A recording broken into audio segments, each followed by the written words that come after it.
MA उत्तरार्ध शोध विधि तंत्र की इस कक्षा में सभी विद्यार्थियों का स्वागत है, अभिनंदन है। पूर्व कक्षा में आप लोगों ने रिसर्च डिजाइन, प्रोजेक्ट को किस तरह से डिजाइन करते हैं, प्रोजेक्ट का किस तरह से रूपरेखा तैयार करते हैं, इसके बारे में जाना था। अनुसंधान योजना की विषय वस्तु के बारे में आपने देखा कि किस तरह से किन हेडिंग्स में अनुसंधान योजना तैयार की जाती है। अनुसंधान योजना उसी तरह से है जैसे शोधार्थी पीएचडी के लिए सिनोप्सिस तैयार करते हैं और एक एक गाइडलाइन होती है जिसके आधार पर शोध कार्य संपादित किया जाता है। तो जब शोध कार्य के लिए आपकी शोध योजना कंप्लीट हो जाती है, शोध योजना का प्रारूप अप्रूव हो जाता है, इसके बाद शोध कार्य किया जाता है। शोध कार्य के जो परिणाम आते हैं उन परिणामों को लिपिबद्ध किया जाता है, अर्थात उसका एक प्रतिवेदन तैयार किया जाता है। आज इसी प्रतिवेदन के संदर्भ में ये 5वां अध्याय है, प्रतिवेदन लेखन, रिपोर्ट राइटिंग। ये शोध कार्य का अंतिम चरण है जिसमें प्रतिवेदन के द्वारा शोधकर्ता अपने कार्य के निष्कर्षों को दूसरों को बताता है, समाज के सामने प्रस्तुत करता है कि उसके द्वारा जो शोध कार्य किया गया है उसके निष्कर्ष क्या हैं। ये प्रतिवेदन के माध्यम से पहचाने जाते हैं। भूगोल में अनुसंधान प्रतिवेदन लेखन एक चुनौतीपूर्ण कार्य होता है, क्योंकि प्रतिवेदन का लेखन पाठकों को ध्यान में रखकर बनाया जाता है। बहुत सारे भौगोलिक शब्द अत्यंत कठिन और सामान्य व्यक्ति के समझ से परे होते हैं, इसलिए प्रतिवेदन तैयार करने के लिए बहुत ही सहज और सरलता की आवश्यकता होती है। प्रतिवेदन तैयार करने के कुछ सिद्धांत हैं, जिसमें पहला है प्रतिवेदन स्पष्ट और सार्थक हो। यानी प्रतिवेदन जब तैयार किया जाता है तो वह स्पष्ट होना चाहिए, उसका एक एक बिंदु क्लियर होना चाहिए, जिससे कि पढ़ने वाला, अध्ययन करने वाला या उस पर विश्लेषण करने वाला उसकी हर चीज को समझ सके, हर पॉइंट को समझ सके। दूसरा बिंदु है प्रतिवेदन का विस्तार और सूक्ष्मता का उचित समावेश होना चाहिए। यानी प्रतिवेदन इतना विस्तृत भी न हो कि वो नीरस हो जाए और प्रतिवेदन इतना सूक्ष्म भी नहीं हो कि वो निष्कर्ष तक ही नहीं पहुंचे, इसलिए प्रतिवेदन का विस्तार पर्याप्त होना आवश्यक है। तीसरा आधार है पाठकों की समालोचना हेतु पर्याप्त सूचना उसमें होनी चाहिए। यानी प्रतिवेदन तैयार करते समय ये ध्यान रखा जाना चाहिए कि प्रतिवेदन को पढ़ने वाला अपनी समालोचना उसमें दे सके पर्याप्त मात्रा में। इसी प्रकार चौथा आधार तत्व है धनात्मक और ऋणात्मक दोनों प्रकार के निष्कर्षों का समावेश होना चाहिए। यानी शोध के प्रतिवेदन में केवल पॉजिटिव ही बात नहीं होनी चाहिए, पॉजिटिव के साथ जो भी नकारात्मक चीज आई, आपने कोई परिकल्पना प्रारूप की तैयार किया, परिकल्पना तैयार करते समय किया, उसके बाद उसका विश्लेषण किया, तो विश्लेषण करते समय अगर आपकी कोई परिकल्पना सत्य नहीं हुई तो उसका उल्लेख किया जाना चाहिए कि ये नकारात्मक क्यों हुई। ये भी एक आवश्यक होता है, क्योंकि शोध के निष्कर्ष हैं, इसलिए ऋणात्मक और धनात्मक स्पष्ट तैयार की जानी चाहिए। निष्कर्षों को, दोनों प्रकारों का निष्कर्ष समावेशित होना चाहिए। प्रतिवेदन तैयार करने के लिए 5वां सिद्धांत है कि प्रतिवेदन का उद्देश्य श्रोताओं के साथ संचार करने योग्य होना चाहिए। यानी प्रतिवेदन जो भी अध्ययन कर रहा है, सुन रहा है या उसका विश्लेषण और समालोचना कर रहा है, तो उसके संचार करने योग्य होना चाहिए। यानी उसकी लिपि और लैंग्वेज इस तरह का होना चाहिए कि वो व्यक्ति उसमें संचार कर सके, आपसे कन्वर्सेशन कर सके। कन्वर्जन करने से उसको ये महसूस होगा कि आपके साथ वार्ता प्रतिवार्ता में निष्कर्षों को जांच सके। छठा बिंदु है अन्य अनुसंधानकर्ताओं के लिए अभिरुचिपूर्ण कार्य रीतियों, विशिष्ट समस्याओं आदि का समावेश होना चाहिए। यानी आपका जो प्रतिवेदन है उसमें जो भी अनुसंधान करता है वो अपनी अभिरुचिपूर्ण जो कार्य हैं उनकी पॉलिसीज को, उनकी विशिष्ट क्या समस्याएं आई, उनका भी उसमें समावेश होना चाहिए। सातवां बिंदु है आवश्यकता अनुसार फुट नोट का प्रयोग।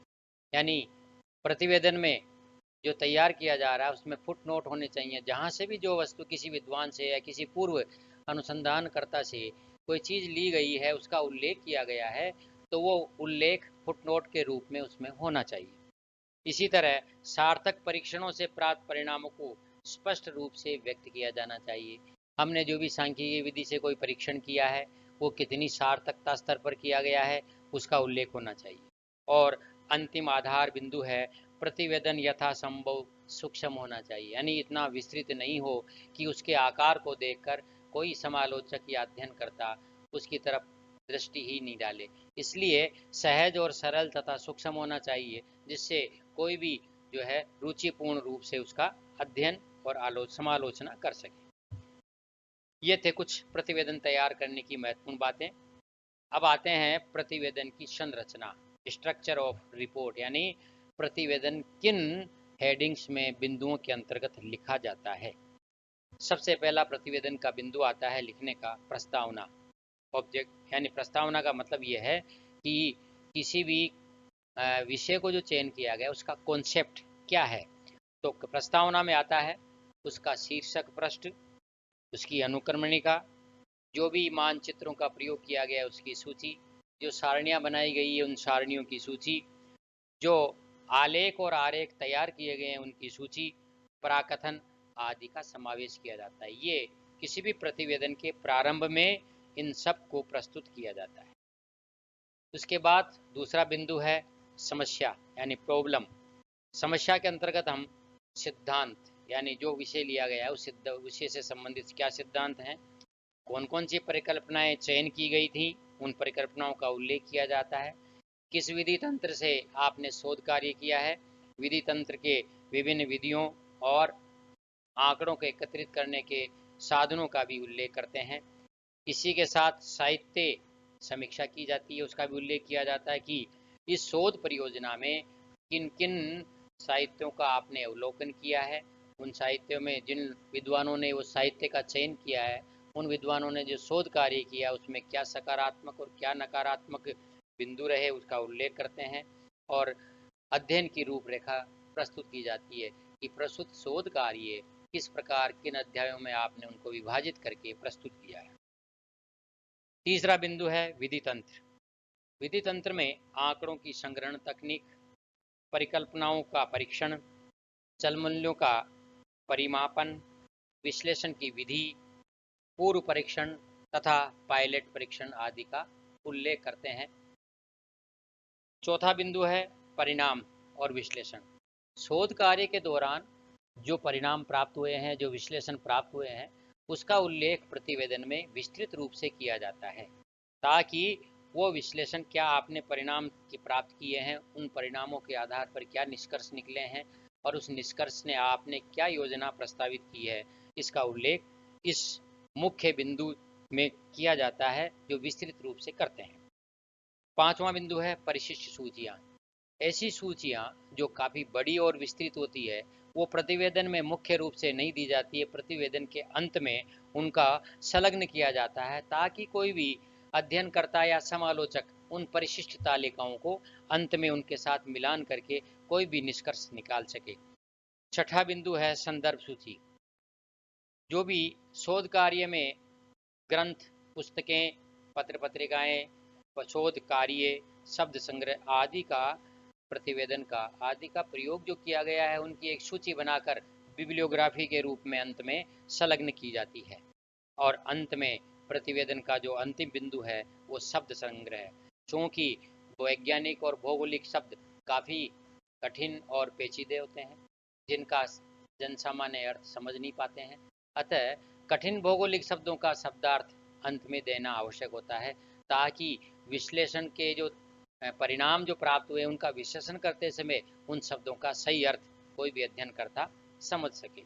इस प्रकार से किसी भी शोध परियोजना को पूर्ण करने के बाद प्रतिवेदन जो परिणाम प्राप्त होते हैं उनको प्रतिवेदन के रूप में एक क्रमबद्ध शब्दों के रूप में समाविष्ट करते हुए प्रतिवेदन तैयार करते हैं। तो आज की कक्षा में ये प्रतिवेदन तैयार करने की संरचना, इन 7 बिंदुओं के अंतर्गत प्रतिवेदन तैयार किया जाता है। अब आता है प्रतिवेदन लेखन की समस्याएं, यानी जब प्रतिवेदन लिखा जाता है उसमें बहुत सारी समस्याएं आती है। एक आती है संप्रेषण की समस्या, यानी शोध कार्य के जो निष्कर्ष हैं वो पढ़ने योग्य और अच्छी तरह से संप्रेषित हो, इसकी भी एक समस्या होती है। लेखक इनमें प्रतिवेदन तैयार करने वाले में ये विशेष गुण होने चाहिए। पाठक के अनुरूप बनाने की योजना होनी चाहिए, यानी प्रतिवेदन पढ़ने वाले के अनुकूल होना चाहिए। और इसके लिए क्या जरूरी है कि अनुभवी लोगों के लिए उपयोगी हो। तो शोधकर्ता को सभी पाठकों के अनुरूप प्रतिवेदन तैयार करने की एक समस्या आती है। इसी प्रकार एक समस्या आती है भाषा की समस्या, यानी सरल भाषा में शोध का स्तर बहुत गिर जाता है। इसलिए कठिन और गूढ़ भाषा के शब्दों का उपयोग करते हुए एक समायोजित पूर्ण प्रतिवेदन करने की या प्रतिवेदन लिखने की एक बहुत बड़ी समस्या आती है, क्योंकि कई बार जनसाधारण गूढ़ शब्दों का अर्थ नहीं समझ पाते हैं। इसी प्रकार पारिभाषिक और तकनीकी शब्दों की भी समस्या होती है, क्योंकि भौगोलिक शब्द अत्यंत पेचीदे और सामान्य समझ से परे होते हैं। इसलिए ये भी समस्या होती है कि भौगोलिक शब्दों को किस तरह से सरल रूप में प्रस्तुत करें। और निष्पक्षता की समस्या भी आती है। प्रतिवेदन तैयार करते समय शोधकर्ता विभिन्न निष्कर्षों पर पहुंचता है, तो कई बार वो अपने शोध को सकारात्मक रूप से प्रस्तुत करने के लिए जो है वो पक्षपात कर लेता है अपने आप के लिए, नकारात्मक चीज़ों को बहुत कम प्रस्तुत करता है। ये एक समस्या आती है।